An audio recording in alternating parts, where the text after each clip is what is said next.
r/NoSleep. Posted by u/theeldridgehorror. My granddad left a diary to us and some of the entries in it are very strange. Part 2. July 3, 1928. When Ernest Fowler relayed this to me, taken aback would be putting the thing very lightly. I've traveled up and down the East Coast and never, barring a particularly vicious snap frost combined with a very thoughtless driver, have I heard of an entire town's crop of corn going bad right after it was picked. That was what was peculiar too, he said. At first, it was just the corn. The flowers didn't wilt. The grass stayed firm and luscious. Only the corn withered and died. Ernest Fowler made a killing that day at the market. Nobody else was able to sell an ear. It was all bad, the corn black and almost charred looking, as though it had been left in an oven all day. It would be an awful corn year for the farmers. Fortunately, most of them had diversified their interests. Most farmers also keep livestock. In any case, it had been a prosperous few years and most of them had a little socked away for a rainy day.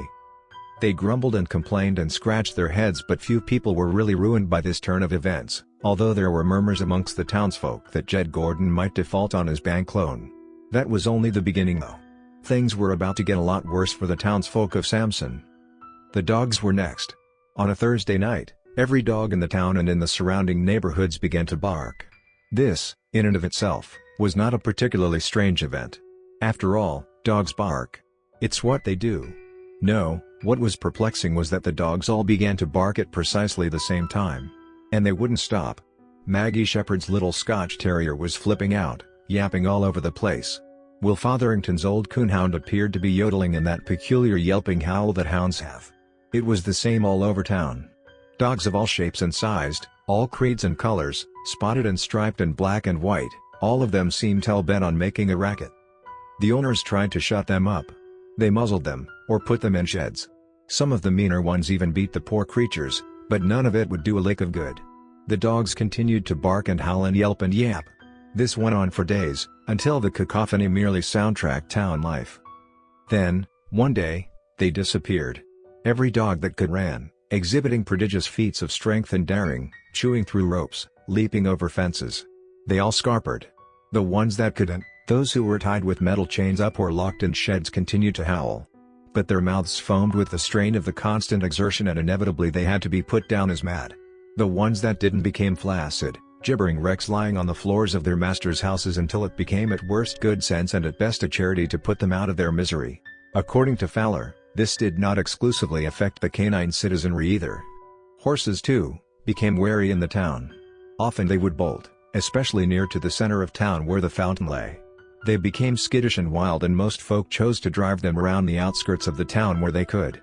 A stampede occurred at the market once, with Maisie Rogers' strawberry stall getting knocked down, the strawberries all bouncing down the street like so many shiny, misshapen marbles. It was a bad time for the people of Samson. Bad and getting worse.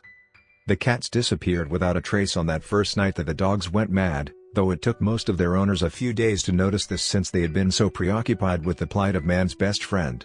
But mark this, not a saucer of milk was touched by a feline, not a scratching post scratched, not a mouse was ever chased in that town until this day of recounting. It was as though, Fowler told me, the town had become a cursed place, a shunned place, and the animals knew it. Slowly, the rest of the plant life began to die off. Now it was whole trees. Summer fruit rotten on the vine and on the trees, their branches bending down low, far too low in an uncanny gumminess.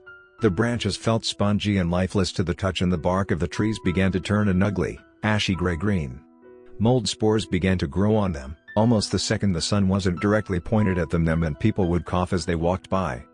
Some people, the observant ones anyway, began to notice that the ground around the town monument to Clive Samson, the beefy founder of the town who had established it back 1855, was becoming cracked and bunched. Had there been a low-level earthquake? Surely not. The big wigs in Indianapolis would have felt it with their fancy seismograph machines. Just last week though, it had been fine. Millie Hoggart would have sworn it, for she dusted it weekly, the statue being so close to her own little apartment. Something about those cracks gave her the heebie-jeebies. She said it reminded her of a snake, shedding its skin, all those little scales bunching up around the bottom of the statue of Clive Samson. And the wind. A nasty, unruly wind seemed to blow down through the town, through the statue of Clive Samson specifically, and it made a sort of mournful, blowing sound. It was a bitterly cold wind, especially this close to summer, and it went right through the town, a sort of hollow whistling that nobody could remember from before. Jed Gordon, he of the overdrawn bank loan, was heard to tell people that it had come down from across Lake Michigan, but nobody had ever heard of an icy wind blowing this far across from the lake this late in spring. Eyes turned across, to look at Ernest Fowler's house, and dark mutterings stirred about that damn sunflower. Word spreads like forest fires in a small town, and everyone had heard about Fred the sunflower. It grew and grew. Fred was by now more than 2/3 the size of Fowler's house, and it didn't cling to the sides of the clapboard like a vine either. The stem of the sunflower was a sinewy mass, with a girth matching that of a stop sign pole. Its great reticulated face followed not the path of the sun, as its smaller brethren did, but stayed locked fixedly facing towards the town. Many a farmer scowled as they drove past the towering helianthe. "I'm gonna chop that thing down one of these days, mark me that," Devlin Reynolds said to his wife as they drove past in their Studebaker one day. "I don't like it. It's not natural for a flower get that big. Nope, I don't like it at all. It's bad luck if it's anything." She put her hand on his knee and said nothing. For Fowler, though, his luck was in direct opposition to the diminishing fortunes of the town, and things seemed to get better and better. It seemed as though good fortune rolled in from all sides, crashing in torrents against his life, as though he were a lighthouse beset on all sides by a storm of good and better. His corn crop was a bumper, the best he'd ever seen in his lifetime, and likely his daddy's, and he'd made him in from it. His car, a rickety and broken-down T-Bird, sat plunked in the garage. Until the day a man from the city came knocking on the door, telling him that it was a one-of-a-kind genuine first edition, one of the first to ever roll off Henry Ford's lot. He paid Fowler a sum 5 times that which Fowler himself had paid for the car a few years ago. Ernest Fowler went out and got himself a shiny new Lincoln Continental the next day. Meanwhile, the sickness that seemed to have befallen the trees now turned to the rest of the animals. The horses, already skittish, now either ran from their stables or dropped into a felgmy sickness. Their bodies turned a nasty shade of gray-green. Their bones became gelatinous and unholy to the touch. Rabbits in the fields displayed a strange and distinct wave to the way they eloped, as if they were made of jelly.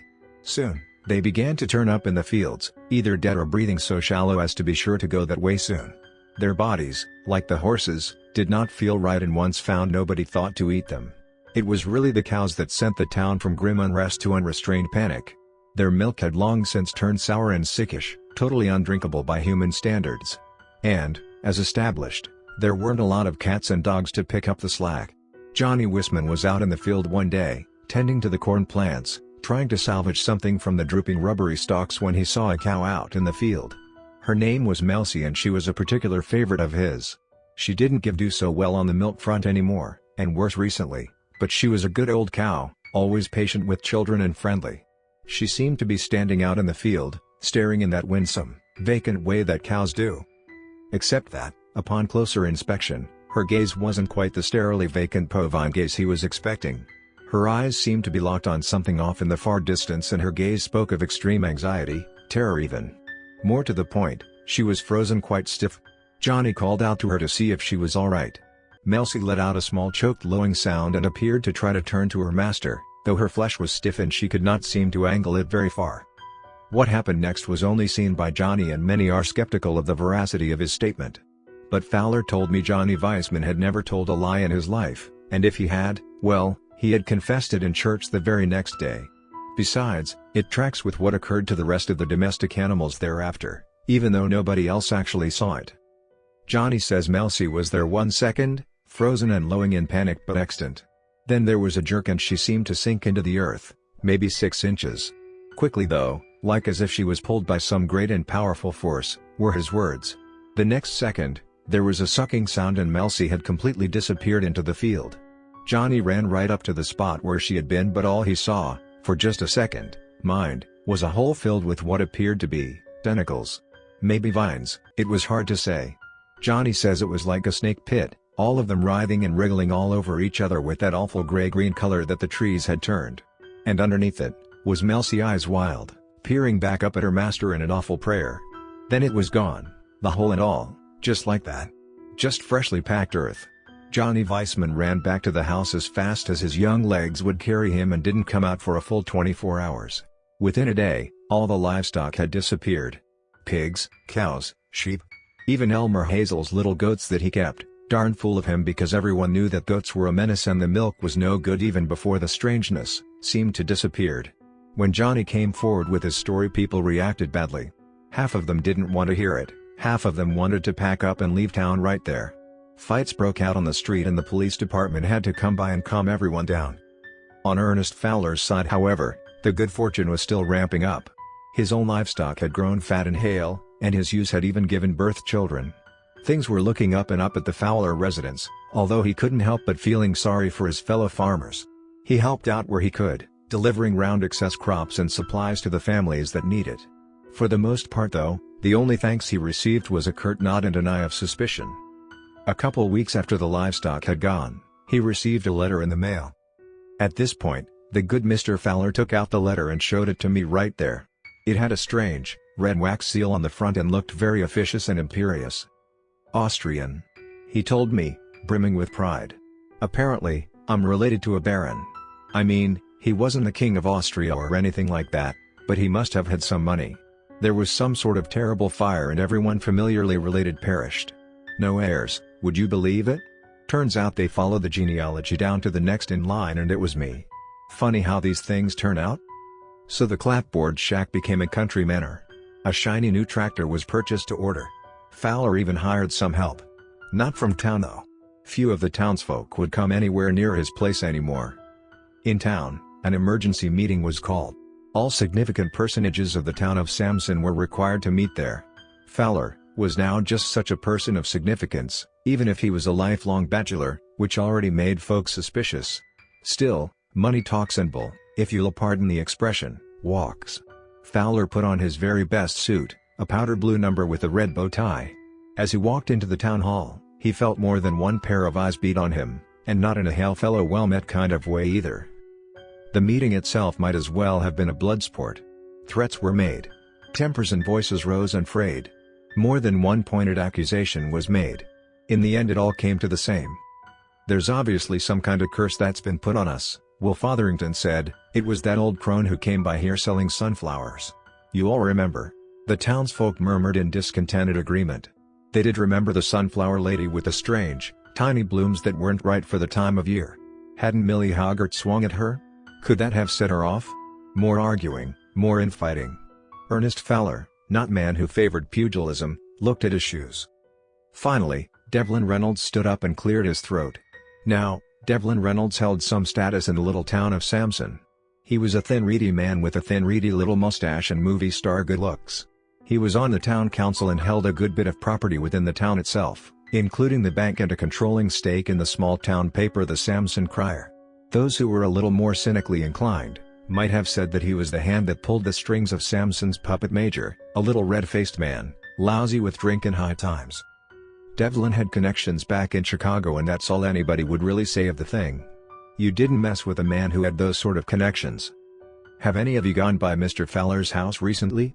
Devlin Reynolds spoke softly, but with a lilt of danger, like a very sharp blade cutting through grass. Many in the crowd grunted their assent.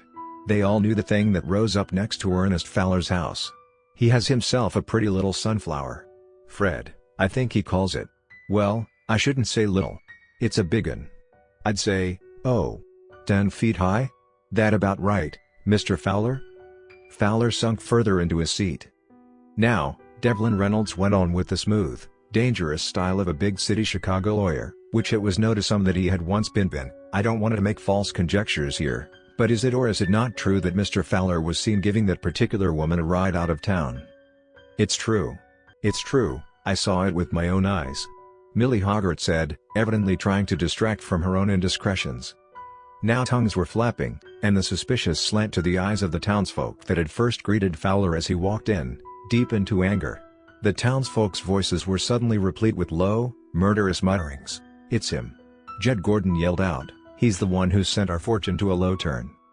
Now, just a minute, Doc Abernathy stood up and put his hands protectively out in front of Fowler, who he was sitting next to. Say he does have a flower in his yard the size of a juvenile sequoia? Say even that he did give that woman a ride. We can't blame him for the troubles that have befallen us. It's indecent. I don't see a lick of proof in it. But the townsfolk were no longer paying attention to any call to reason. They had blood in their eyes, and as anyone who has seen a mob firsthand knows, There's very little one can do in calming them down when you're right in its crosshairs. They began to advance on Ernest Fowler. Phew, this story is turning out longer than I intended, dear diary. Between you and me and the watering can out the back, I didn't realize I had such a yarn in me. More tomorrow, I suppose.